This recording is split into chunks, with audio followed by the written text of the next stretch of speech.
Hello and welcome back to Strathpeffer Junction. I've got a really quick video for you tonight and for the first time in the history of this channel, I really mean quick. I had been looking for a while to get myself a set of the Swallow livery Intercity HST set. It's one that I've been after for ages. It's a livery I absolutely love, and well, until Hornby announced this year that they're going to release another version of it, they were actually quite hard to come by.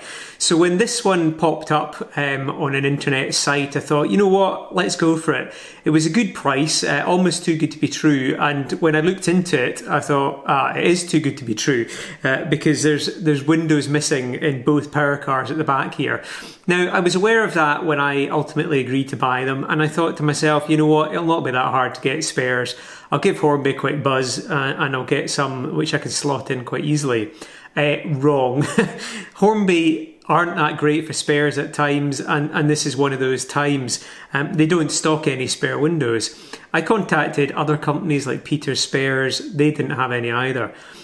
So I thought, well, maybe I'll just wait on eBay like a hawk, see if any replacement bodies come along and I can maybe use them as a donor for these ones. But they didn't, or the ones that did come along were just way too expensive for just a set of windows. So I looked about maybe making my own, and I could have used the Cameo cutter, but it was a wee bit fiddly and all too easy to actually make it look worse than it already was. So I was browsing anyway eBay, and up popped South Eastern Finecast, and I know that they've done flush glaze windows for some of the old Hornby and Lima models. So I thought, you know what, I'll grab myself a set of the HST windows and see whether they fit. And wouldn't you know, they do fit, or at least they appear to fit reasonably well. So I'm just going to have a really quick look at using these South Eastern Finecast flush glazing windows in the new style Hornby HST body. Now, before I go on, I would say that it's not an ideal fix. The ideal fix would be for Hornby to produce some actual windows that are made for this particular newer tooling, but they don't. So this is the second best. So I'm going to put them in. It's going to be trial and error really, and a bit of a guinea pig session, because I haven't done it yet. So I'll wait to see what they look like. But I've done a kind of trial fit from the outside, and they seem to be a reasonably snug fit. So fingers crossed we'll be able to at least make it look better than just a gaping hole in the side of the body.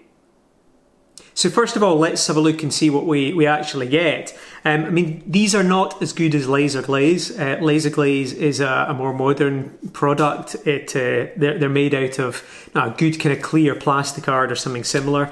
These are, I think, what kind of vacuum formed from a clear set of plastic, I think. But hey, they're all we've got, so I'm not going to moan. So for the HST ones, you get two sets of windows. You have the front windows, you've got the side cab windows, and you've got the various windows for going in around the back. As far as I can see here, I think we have about 3 sets worth. So there's probably, yeah, so there'll be enough to do 2 power cars, and if you mess them up, probably some spares. So I'm going to locate the appropriate windows for the 2 power cars that I've got here, cut them out and see how we get on. So I'm going to start with the power car that's missing the guards compartment window here. I have found the sprue, or well, the bit of plastic, it's not really a sprue, which has the windows for the compartments here. It seems to be a reasonable fit there. So what I'll do is set the actual power car to the side, and I'm going to cut this out. Now, I'll put that to the side there. Now, what I'm going to do when I cut it out, and it probably is self-explanatory, but I'll cut it out so there's enough gap round about the side of the window so that we can glue it in place, but without the glue coming too close to the side of the window and splurting out all the way around the side. So I'll cut that out now and then come back in just a sec. Okay, so I've cut this out. Now, the one thing that I would mention when you're cutting it out is don't be tempted to hold the actual formed window with your finger, because it's very easy to pop these in. They're really just moulded out of one sheet of plastic. It's very easy to pop it in, a bit like that pop-in bubble wrap that you get. So do be careful when you're doing that. But we want to trim it down anyway so that it's not too much overhang, but there is just enough for the glue. So we'll set this side there, and then this side, There's a wee bit here where the vacuum forming has kind of puckered it up slightly, so I want to take that off just so that it'll sit fairly flush, which it should just about do there. Just neaten up that a little bit there.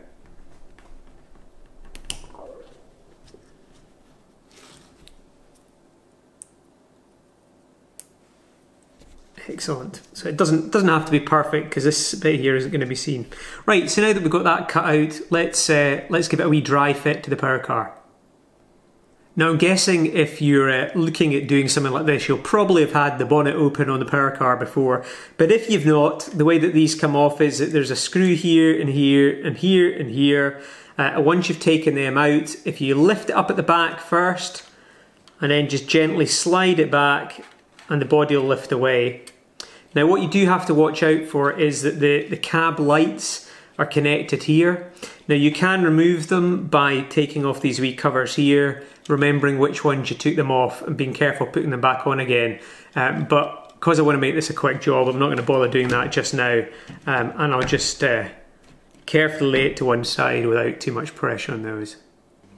Okay, so I'm not sure how well this is going to come out, and I can't because I haven't unconnected these. I can't bring it too close to the camera, but actually it's a really good fit, really snug. And looking at the sheen that you get off that plastic, it's pretty much the same as the rest of them, and I don't think you'd really be able to perceive it, the difference once it's in place. The only thing, however, is that it does protrude slightly too far away from the body, unlike the other ones. So what I'm going to do is, because I suspect it's probably about the same thickness as the card here, so I'm going to shave off a few little shims really from the other set of windows, just to shim out the sides of this window so that it's pulled in more recessed just very slightly. So I'm going to do that now. I'll cut them out and then I'll come back when I'm ready to stick it all together. So I've cut out 4 little shims here. I don't know how well that'll come out on the camera, but believe me, they're there. What I'm going to do is I'm going to use some of the Deluxe Materials glue and glaze, which is pretty much the only glue that I use for glazing these days, just because it dries so clear you don't have to worry about any frosting or anything. So I'm going to use a little bit of this just to stick these shims onto the side of the window, and then once they're pretty dry, then I'll install the window itself into the power car. Sorry, I'm forgetting what I'm doing now. So what I like to do when I'm applying glue is to use a cocktail stick. I do this almost all the time now, just to make sure that the glue is going exactly where you want it to go and isn't going where you don't want it to go. So I'm just going to apply a tiny little bead of glue just along here. Really don't need or want too much. And then just apply the shim to the plastic, just like that. Excellent. And then I will go around and do the same with the other ones as well, and then I'll come back in just a sec. Grand, so the shims have just about dried, so I'll just apply a little bit more glue and glaze. Again, just very small dabs around the outside, and then I shall fix it into place. So we'll pop a wee blob there. As with most of the gluing when you're model making, you don't want to apply too much, just enough to hold it in place.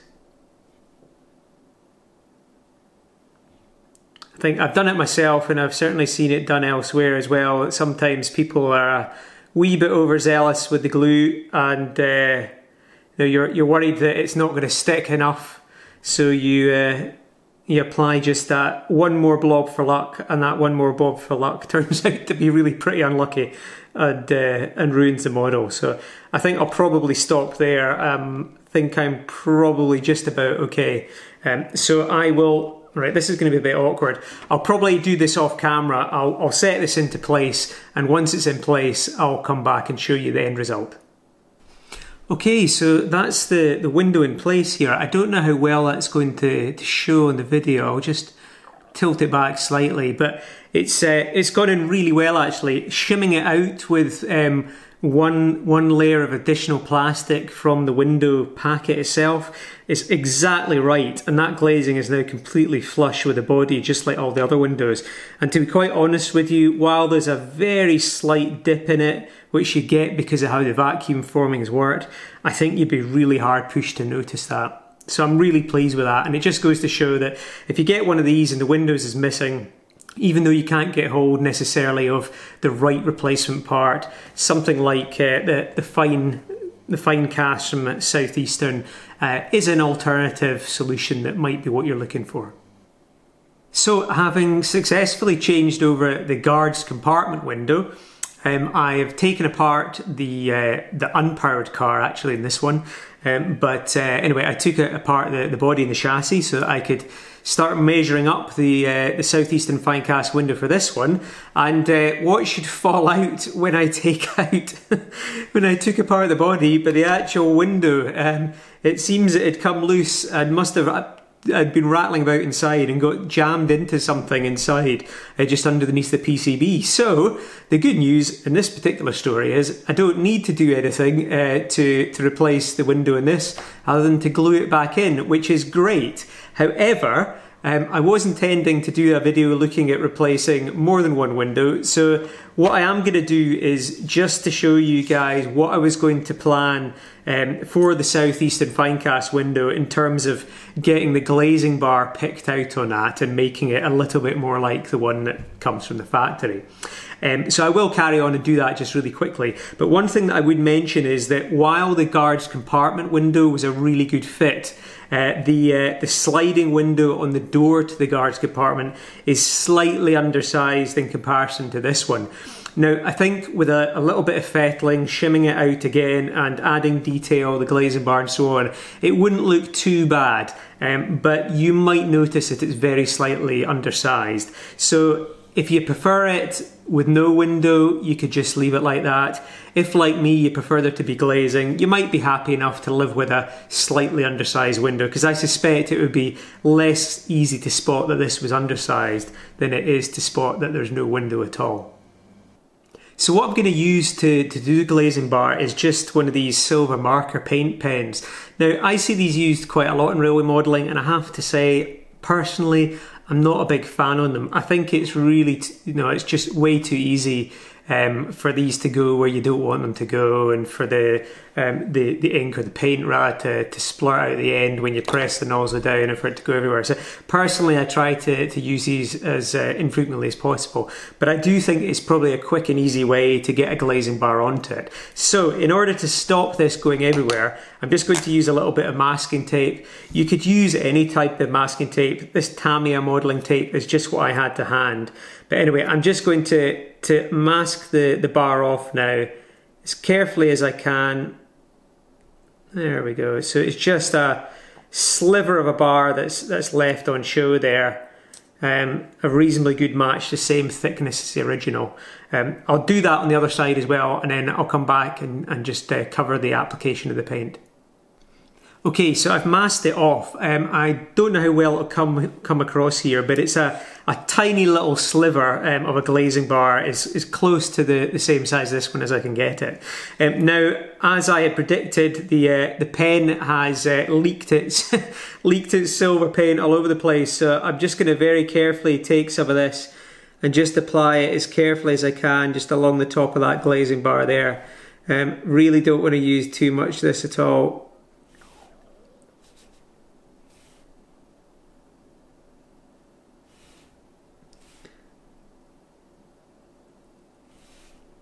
And what I'll do as well is just to carry it round as well the side of the window here where I've also masked off, just to make sure that if it ever is visible that the bar doesn't just artificially stop.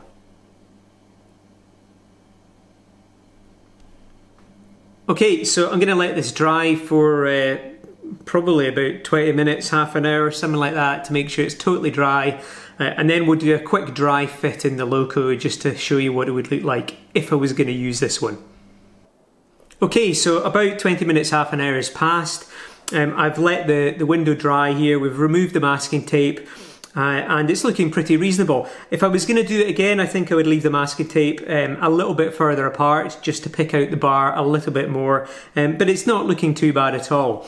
One thing to mention when you are using these silver pens is that they have a habit of getting on your fingers and becoming tacky and taking ages to dry, and it's all too easy to then forget you've got it on your fingers and touch a locomotive. And I have once or twice, years ago now, but I have done it myself, ruined a locomotive by getting this stuff on it, so do be really careful.